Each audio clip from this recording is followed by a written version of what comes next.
Dobrý den, vítejte na dnešním webináři na téma jak si ulehčit práci při tvorbě více návrhů. Moje jméno je Aneta, jsem interiérová designérka a moc ráda vás provedu touto problematikou. Ukážeme si, co se dnes naučíme, těchto bodů je tady více, já vás vším provedu tak, jak to chodí v praxi a rovnou se na to vrhneme. První, co si ukážeme, je, jak rychle a snadno vymodelovat půdorys a celou místnost.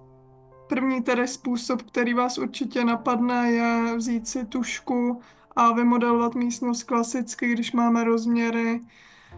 Takže například 10 metrů na 5 metrů bychom měli místnost a vytvořili bychom si takovýmto způsobem půdorys. My si ale ukážeme mnohem rychlejší způsob a mnohem lepší způsob. SketchUp pro MacBooky tedy může importovat i PDF soubory, ale SketchUp pro Windowsy může importovat pouze JPEG soubory, takže pokud my máme plán půdorysu pouze v PDF souboru, tak si nejprve musíme vytvořit výstřižek tohoto plánu. Takže my si vytvoříme výstřižek, kde si obkreslíme to, co potřebujeme. Takže celý ten byt, možná i s těmi vnějšími stěnami, podle toho, jaké jsou vaše záměry. Uložíme si do stažených jako půdorys. A nyní už máme v stažených souborech uložený tento půdorys i v JPEGu, a ne pouze v PDF. My přes soubor a import se k tomuto JPEGu snadno dostaneme, rozklikneme si ho, ale ještě předtím, než dáme importovat, si zkontrolujeme, jestli jsme na zaškrtnutém obrázek. To je hlavní. Importovat. Nyní máme takto volně tento obrázek v myši, takže klikneme jednou, natáhneme, jak chceme, je to nyní jedno. A již tam máme ten obrázek jako skupinu nebo komponentu. Nyní ale ty rozměry nesedí tak, jak bychom chtěli. Když se koukneme, tak toto není 5,5 metru a toto není 4,5 metru a my potřebujeme rýsovat v přesném měřítku, abychom nábytek a všechno ostatní umisťovali už do přesného měřítka a interiéru. Takže my si najedeme co nejblíže k hraně a s pomocí tužky si tedy zaznačíme tento roh a najedeme si na druhý. Je nyní jedno, jak velké to je. Uděláme si takto čáru. Potom, co jsme si tady udělali tuto čáru, tak si vezmeme nástroj měření. Tento koncový bod si zachytíme opět jedním klikem a druhým na druhé straně. Teď neklikáme na nic jiného a do klávesnice si zapíšeme ten rozměr, který chceme zadat do toho měřítka. Takže nyní, jak jsem rýsovala tuto stěnu, tak to bude 5500. Dáme Enter a SketchUp se nás zeptá, přejete si změnit velikost model a my dáme ano. A tím se nám změní toto měřítko celého modelu. Tudíž my už si to můžeme zkontrolovat, že toto bude 4,5 metru, ano, toto 5,5 přesně. A my nyní můžeme pokračovat tedy v rýsování. Když vidíme tady tuto stěnu, že má 4,5 metru, tak místo toho, abychom si teď tady hledali co nejbližší bod a tady se to snažili nastavit, my můžeme jednoduše už rýsovat odsud, pouze se musíme držet os, takže když vidíme, že se nám to drží zelené osy, my můžeme být kdekoliv a napíšeme 4500. Potvrdíme Enterem a nyní vidíme, že se nám ta čára zastavila přesně a i ten rozměr máme přesný a je lepší, než to typovat. Takže takhle si uděláme i tady 450 a nelekáme se, že něco nebude sedět. Je furt lepší, aby byly mírné odchylky od toho obrázku, než abychom tady měli nějakých 448 nebo podobně. Jde nám o ty rozměry, aby byly přesné a tím, jak nemusíme koukat nikam jinam a máme to tady přímo v modelu, tak rýsování bude vždy přesné a je to veliké i ušetření času. Máme to zrovna takhle na dohled.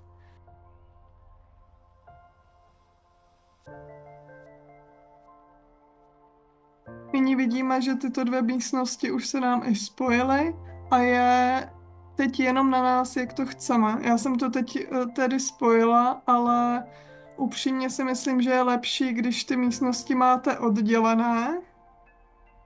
Takže když se to takhle vymažeme a máme to oddělené, tak za mě je to mnohem lepší, protože my si nyní můžeme dát tuto místnost do skupiny, tuto místnost do jiné skupiny, poté si můžeme udělat i koupelnu tím stejným způsobem a když vlezeme do té skupiny, tak už si tímto offsetem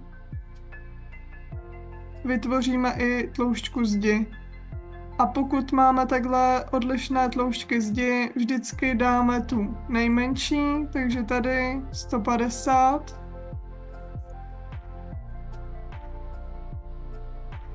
A kde máme tu tloušťku silnější, tak to si pomocí tohoto nástroje posun upravíme následovně. Přidáme například o 100 na tyto strany.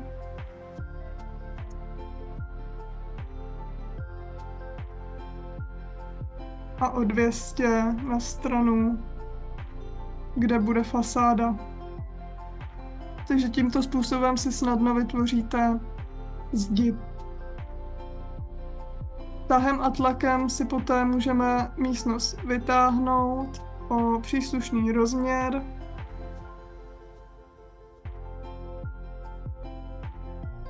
A máme nyní prostor.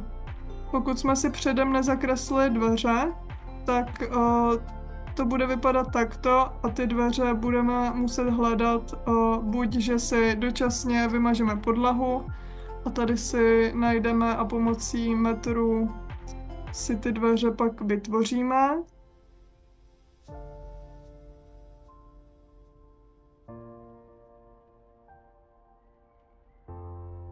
A tahem tlakem bychom to pak takto odstranili tu zeď. A nebo si při rýsování tohoto prostoru již můžeme dělat takzvané tečky, které se tam tak jako neviditelně vytvoří. To vypadalo tak, že jsem při tom rýsování nedělala to, že bych dala ten celkový rozměr, ale dala jsem nejprve 125 od těch 125, 900 a zbytek. A tohle, když uděláte a máte pak tu místnost, která vypadá skoro stejně jako tamta, tak ten rozdíl bude takový, že po offsetu, který dáme si zase na 100, a po vytažení ty čáry a ty dveře už tam budeme mít.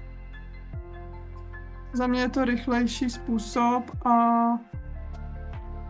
je to takové jednodušší, že už tam hned ty čáry máte, takže si jenom dáte výšku dveří. A jediné co, tak si pak ty čáry přebytečné odstraníte a zatáhnete jako v předchozím případě.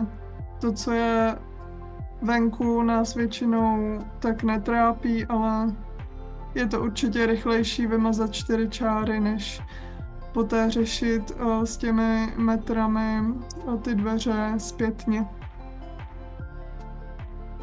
Když máme celý interiér vymodelovaný, je dobré si do něj umístit komponenty, které se nám ve variantách budou prolínat, abychom se něco neskopírovali k čemu se dostaneme později, a poté si to stále nedoplňovali. Takže okna, záclony, které budou zůstávat, a nějaké rozložení nábytku je dobré mít. Také je dobré si dát strop do jiné hladiny než vše ostatní, abychom ho jednoduše poté skrývali a zase nechávali na modelu objevovat.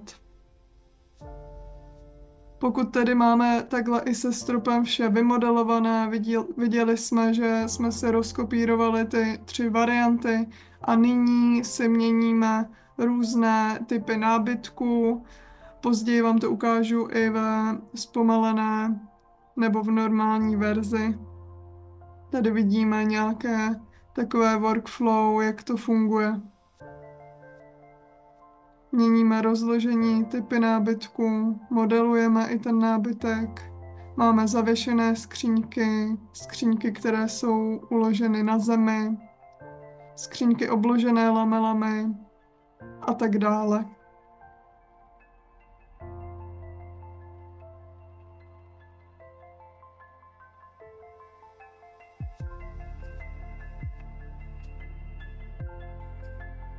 Je dobré klientům ukázat různé rozvržení nábytku a způsoby, nad kterými třeba ani nepřemýšlejí.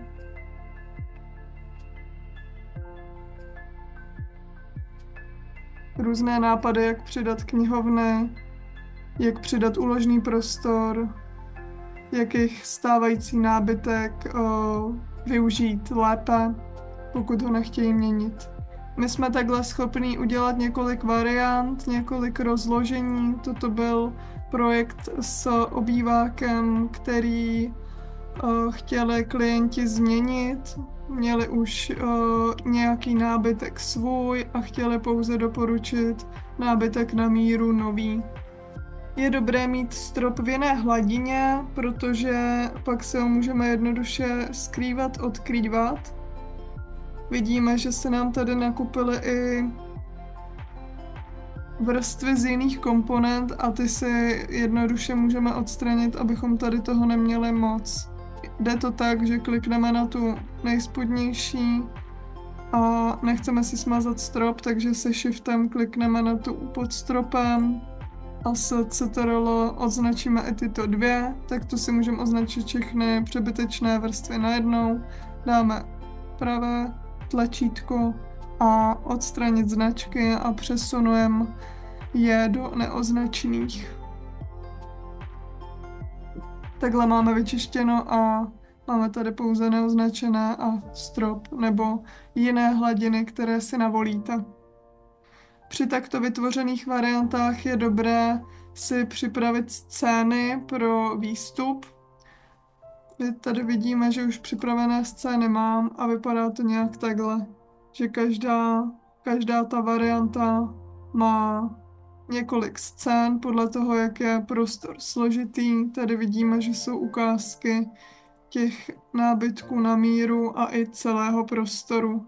Tady prostor pokračoval, tak jsme zde umístili neprůhledné sklo v renderech. Pokud byste měli výstup, tak to už ze SketchUpu je dobré dát to sklo úplně jako nějakou desku, anebo prostor domodelovat, pokud chcete. Další místnost tady měla další 4 pohledy. Já se vždycky snažím ty pohledy dělat stejné, aby klienti měli vždy takovou stejnou perspektivu na ty změny. Takže takovýmto způsobem. A třetí varianta měla také 4 pohledy. To si můžeme takhle proklikat. Z tohoto pak lze dělat výstupy, můžeme to klientům poslat a po zpětné vazbě se dozvíme, co oni chtějí změnit. Výhoda toho, že to máme takhle ve 3 variantách a nic neodstraňujeme, je, že si například klient po zaslání prvních návrhů vybere knihovnu ze 3. návrhu, ale líbí se mu víc ostatní nábytek z 1. Takže my jednoduše můžeme toto přesunout. Raději bych to neodstraňovala, protože klienti často ještě mění své názory. Tak a podle změn, které nám klient stanoví, my návrh jednoduše upravíme, je to snadné, rychlé a už nám to ušetří poté mnoho času. Ještě vám ukážu jeden projekt, ve kterém jsme pracovali na kuchyni v panelákovém bytě. Požadavky byly různé, tak jsme se snažili ve variantách ukázat více možností, jak materiálových, tak například rozložení polic. Exportované fotografie z renderu poté můžeme vidět tady. Je to velmi rychlý render bez přidání exteriéru, ale na tuto práci, na kterou to bylo zamýšleno, to plně stačí. Tady vidíme druhou variantu a třetí. Všechny varianty byly klientovi popsány změny, které se mezi variantami liší, aby si mohl říct, tohle se mi líbí, tohle se mi nelíbí. A my poté mohli kombinovat mezi variantami a najít ten ideální návrh. Já vám moc děkuji za zvládnutí tohoto webináře, snad vám opět ušetřil nějaký čas, dal vám novou inspiraci a budu se na vás těšit příště.